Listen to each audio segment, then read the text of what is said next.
So we're going to talk about content delivery. No surprises there, I guess. But I think, first of all, thank you for coming over. I've had a great experience today. I think there were some very good presentations. What we're going to be talking about more from a content delivery perspective is more from an operator or the last mile provider's perspective. I mean, that is what we will be focusing on for the next 20 minutes. Before we do that, introduction for myself. I'm Salman, Head of Technology at Ericsson for Media Delivery. And we have, as Ericsson announced today, as a matter of fact, 5-year strategic collaboration with Telstra, which is one of our lead customers in the area of content delivery. And we will be talking more about why we thought a strategic collaboration with an operator like Telstra is important. And we're going to share some of those details with you. And to do that, along with me, I have Gary, who is representing Telstra. Why don't you introduce yourselves, Gary, and Telstra as well? So hi, everybody, and thanks for being the later afternoon crowd, because you're the hanger-oners. So my responsibility inside of Telstra is to lead the engineering and service delivery for media, and that's across our consumer businesses as well as our commercial businesses. And for those of you who don't know who Telstra is Telstra is the largest telephone operator inside of Australia. And as a telephone operator, we have a mobile network, we have DSL, we have cable, and we also have something called the NBN, which stands for the National Broadband Network. So we have basically just about every kind of access type that you can imagine. Outside of that, we have a great deal of undersea fiber, hundreds of pop points all over the world, and a growing influence and a growing product set that we're expanding throughout Asia. Good. Thanks, Gary. So we'll jump into it right away. Broken media chain. I mean, some of you might think that it's a pretty bold statement. And if I were to say it more politically correct, I could have said that how can we improve content delivery from an end-to-end perspective? Are there ways of doing it? We, of course, think that there are ways of doing it. And as I said, we will be focusing more on the last mile delivery. From an operator perspective, what are the things that could be done to improve end-to-end content delivery? That would be the focus of our presentation for the next 15 minutes. I mean, before we do that, I think it's very quickly, let's take a look at some of the market trends and the disruptions that are happening in the market. I'm not going to spend a lot of time on this slide because I'm pretty sure by now, 3 p.m., you must have seen different versions of the same data from other speakers as well. So I'm not going to spend a lot of time. But a very high level, I mean, data is growing. Mobile data is growing a lot more. Video is driving the change. Most of the content is being consumed on internet. And internet is becoming more and more the medium of content delivery and consumption. I mean, those are the big takeaways, and I'm sure you have heard it in different ways from different speakers today. So, of course, that market trend is going on, and what is the impact of that trend or the changes that are happening in the market, especially on operators or last mile providers like Telstra? Number one is, of course, they have to build the infrastructure that is needed to carry all that bits over the infrastructure for the end users to consume them. Obviously, the revenues are not commensurate with the investment that they have to do. So that's a challenge that they have to deal with, and most of the operators are dealing with that challenge as we speak today. The second thing is, it's a more technical angle, but we now see that more and more content is being encrypted, and it's a great thing.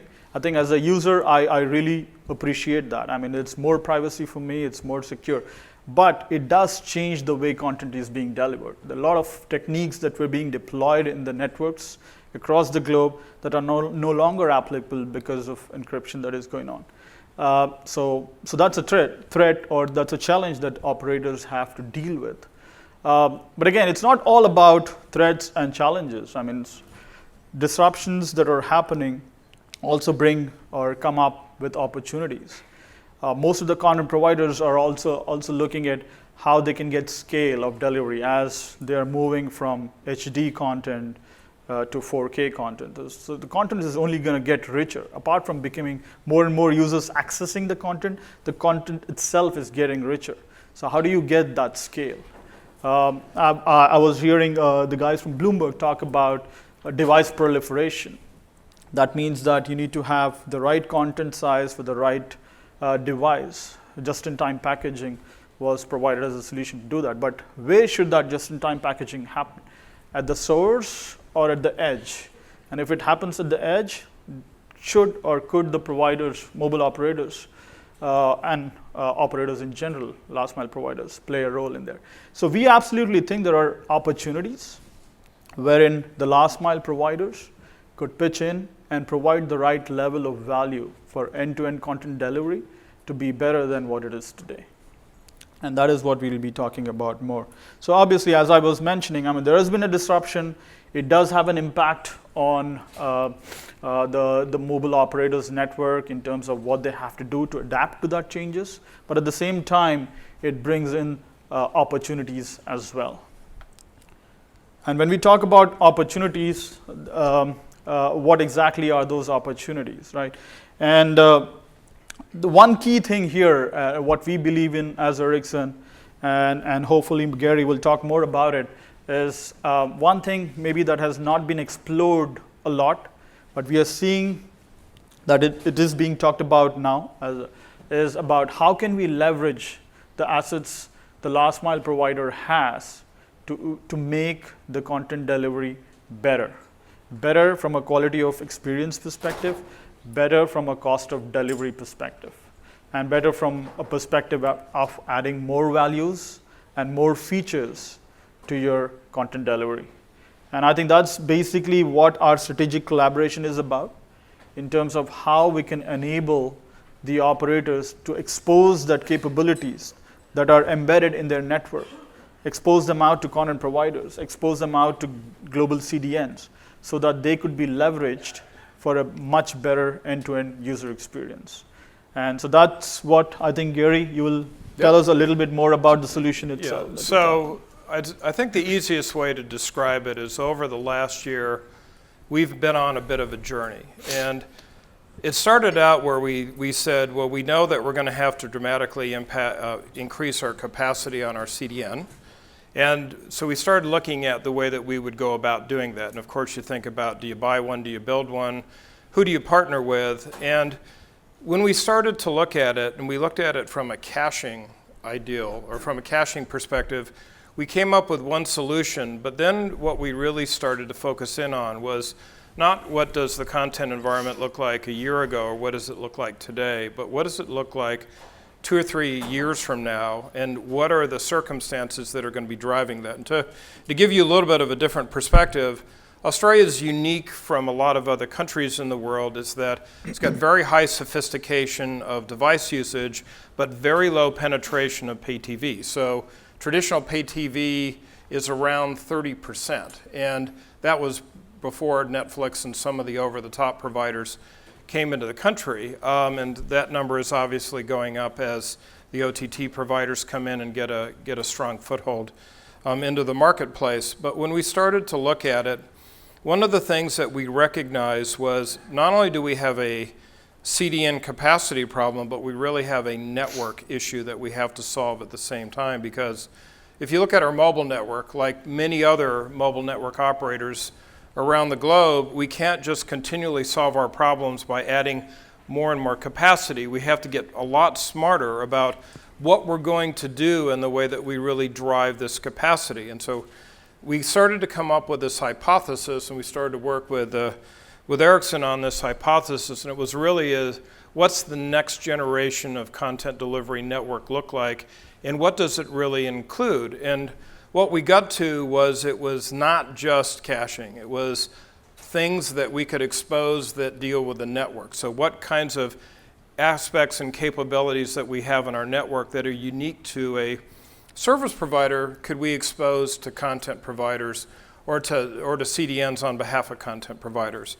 Then we looked at what kinds of analytics that we're getting out of the network could we expose, and through that, what we found were a number of circumstances and a number of proof points where we think that there's a big opportunity for service providers to partner with CDN providers and with content providers on new ways of creating and optimizing content. And the one thing or two things that have been overriding themes today have been how do we scale and how do we optimize? And we think that we have a dialogue that we'd like to talk about with regards to those two items.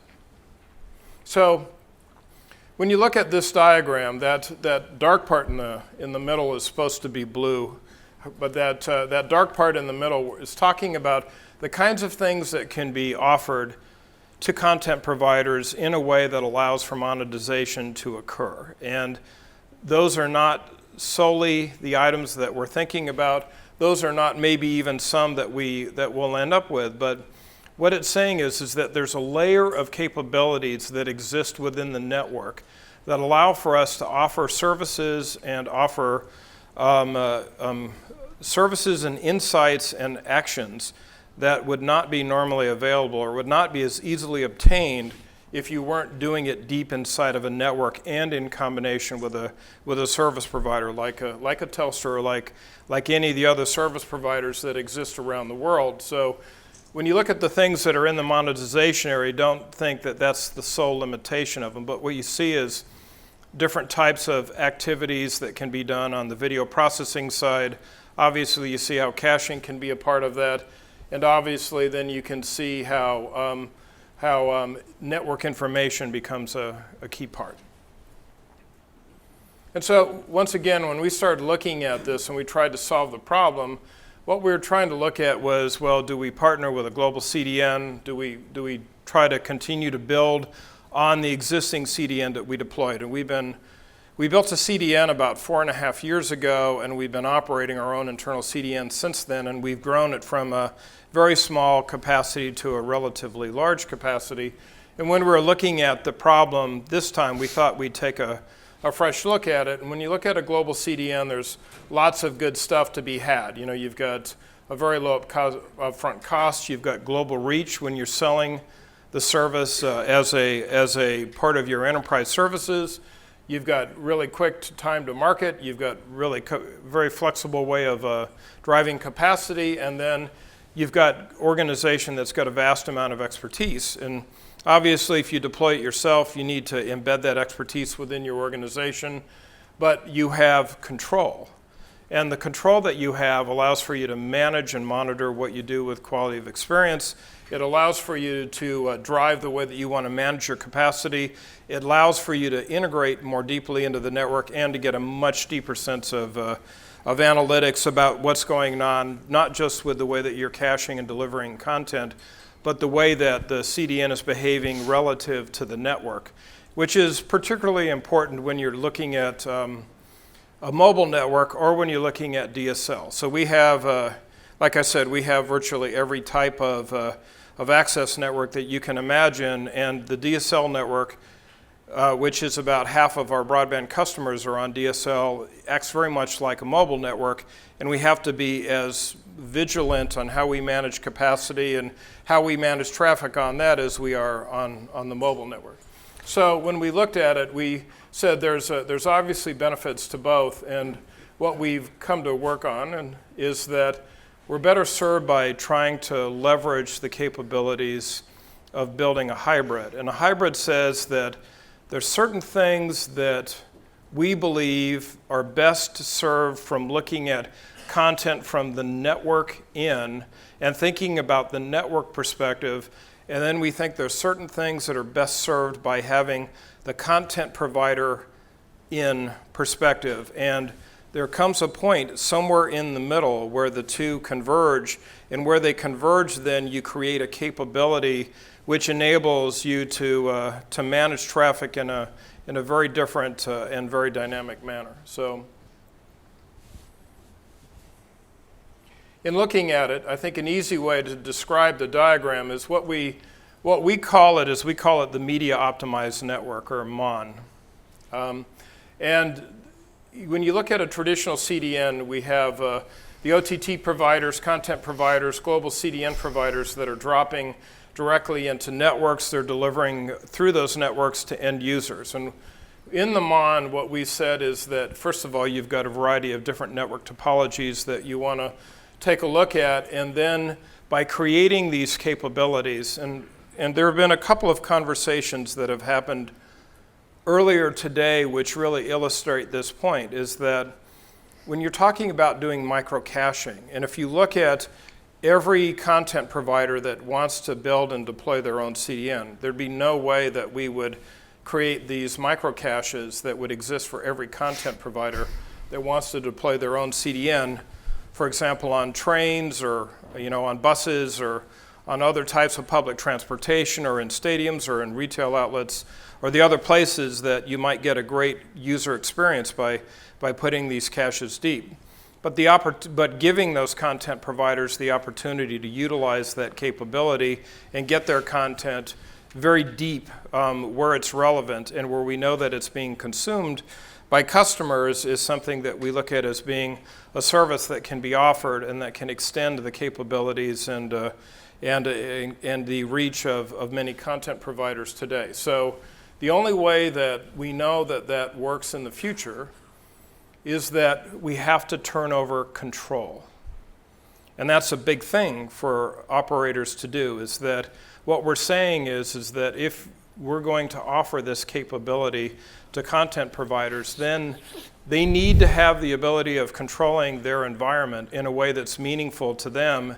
And the only way that we can do that in the right way is that we expose those services, we make those services actionable directly by the content provider, and we allow them to take the actions that they need to take to optimize their content for delivery to the consumers. And what we are is we're a service provider then that's creating this capability that enables that to happen. And yeah, so that's true. I mean, just to summarize it and use a metaphor, I mean, just imagine a global service provider like FedEx trying to deliver something in South America or Asia without really tying up with the local providers. I think maybe you get the point. I mean, it may not be the exact match there, but at least that gives you an idea about, I think it's very similar what we are trying to do here when we are trying to deliver content to users. And I think there is more a need to be collaborative than maybe before. At the end of the day, I would like to summarize it by saying that the endeavor of what we are trying to do here and the collaboration that we've started working on is to make the services and the content more network aware, where it benefits them, and to make the networks more service aware so that they can choose the right network technologies to deliver them. So that would be a summary of what we are trying to achieve here from a strategic collaboration perspective. And couple quick points about the strategic collaboration itself. And the reason we thought we will share that with you is because we want to share it. And we want it to be open about what we're trying to do. It's not something that we're trying to do which is very proprietary or anything. Whatever we try to do here or whatever we try to develop collectively, we're going to make it open in one form or the other so that others could also adopt it. So there are really three pillars of this strategic collaboration. One is the technology itself, what benefits the end users, what benefits the content providers. The second is the evangelism that I'm talking about, and that's one of the reasons why we are here, to talk to you guys about what we are trying to achieve, and then open it up so that more and more people could do the same thing, assuming you believe in a similar concept. And the third thing, while we are doing it, at the end of the day, it should all make business sense. And that's a very important thing that we are taking care of to make sure that whatever collaboration that we are doing is meeting certain business needs. Would you like to add something more to it, Gary? Sure. So in order to, it's interesting because when you sit down and you think about what may be relevant, at least from your perspective, one of the things that we've done is we've learned by talking to a number of content providers around the world what's relevant to them. And so what becomes critical in this is that we work very closely with the content providers. We understand specifically what their needs are, and then we try to fashion a solution that works to meet their needs and proves the points that we're trying to make in terms of the benefits of close collaboration between content providers, global CDN providers, and network providers. And then as we do, it's utilizing that data that we've learned in the trials and in the actions that we've taken, publishing that data, and then allowing that data to be made available so that all of you can get a chance to see how the benefit works. And then for us, as a community of service providers, the only way that shifting business models works is that if we all align and if we all directionally move in the same, towards the same goal. Because if we're sitting here in Australia and we're the only ones that are taking these moves, while we may make some interesting regional adjustments, we won't really be able to align and shift the marketplace unless a large number or some very important operators around the world think similarly to the way that we do. So we think this is important enough and it's topical enough that we're sharing our insights in our program with a number of players globally. So that takes us to the use cases. Sure. So we have a couple of use cases, and there's a couple of things that are interesting. And one of the things that was interesting that wasn't touched on today was, or at least wasn't touched on much. I heard one questions in the sessions that we're in is using LTE broadcast as an alternative under certain circumstances. So when you think about network and becoming content aware on the network, and when you have a capability like one that we're working very closely with Ericsson on, which is LTE broadcast, that being able to switch automatically from a unicast mode into a multicast mode, use LTE broadcast creates a much higher consumer experience for the customer. It creates a much better experience for the content provider because it lowers their overall traffic, and it also does good things for the operator because it focuses the efficiency of the network on a way that's meaningful. So it's one where all of the entrants that are playing in that space get a substantial uplift. But when we look at it, so when you think about it, LTE broadcast isn't something that you would use solely for linear delivery. There's other kinds of capabilities that can be used in a one-to-many distribution. So software app downloading. When we start thinking about what is the kind of content or what kind of capabilities do you need to perform to your consumer customers, and what parts of that content kit are needed because of the immediacy of the moment, and what part of it is a predictive element. And when you start talking about predictive elements, and we start talking about the way of leveraging the network capabilities, the ability for us to utilize our knowledge of the traffic, what's going on in the mobile network, how is it being used, what's our opportunity to hit specific devices and then drive content into those devices. And that content doesn't necessarily have to be video content, creates all kinds of unique opportunities. So when you start thinking about the premise that we're putting forward, it's not just about caching. It's about network knowledge. It's about how we use the transmission components at our that we're aware of. It's about how we then garner those resources with knowledge about what we can and can't do collectively, and then how we combine those elements to create a great seamless experience to the consumer. Perfect. And I think with that, we're open to questions.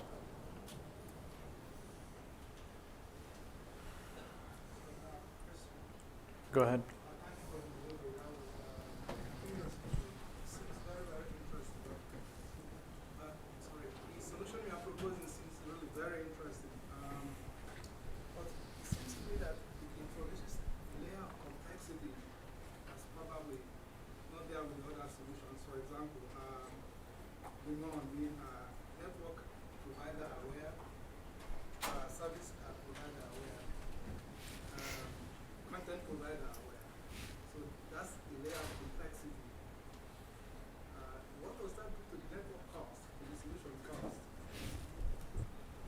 Yeah, I think that's a good question. I think that's where we need to do a benefit analysis. Oh, sorry. So let me repeat the question first. I think the question was about the solution was interesting, but does it introduce a layer of complexity, and what would be the cost of introducing such a solution in the network?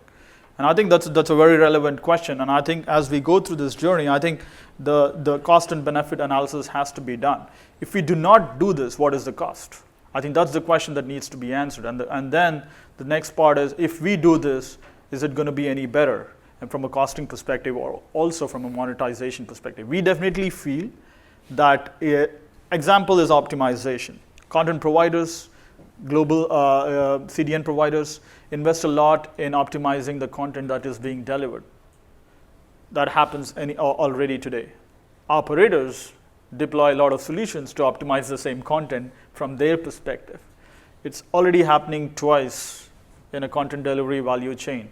Should it happen twice, or is it better to be done once? Where should it be done? Is it better to expose the information, let the content providers, at least the big ones that take care of maybe 90% of your content anyways, do the optimization for you, and you don't invest in optimization? Is that a better solution? I mean, we don't have all the answers, but the question is that those are the kind of questions that need to be asked, and that will answer if that is going to add complexity or that is going to simplify the overall content delivery. I don't know, Gary, if you want to add. So I think that's important. What Salman said is important, because already we're looking at what are the kinds of things that we do to optimize traffic on the network. What are the way do we manage growth?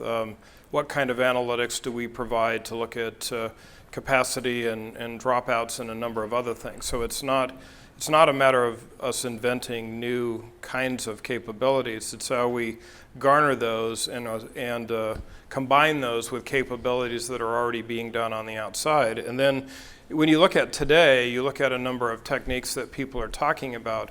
What they're attempting to do is that there's two kinds of conversations that were going on in the optimization realm today. There were those that were kind of working around the network and trying to figure out what the network was doing, because they were having something in the end device and they were putting something in the front end, and then they were guessing what was going on in the middle, or there was a conjecture that there would be the capability of placing these kinds of capabilities inside of the network. So as mobile base stations, and let's just stay on the mobile network for a minute, as mobile base stations become more sophisticated, and as we grow and build compute power in those capabilities, in those base stations, especially as we put in place SDN and other kinds of new technologies, the ability of using that and driving different techniques for optimizing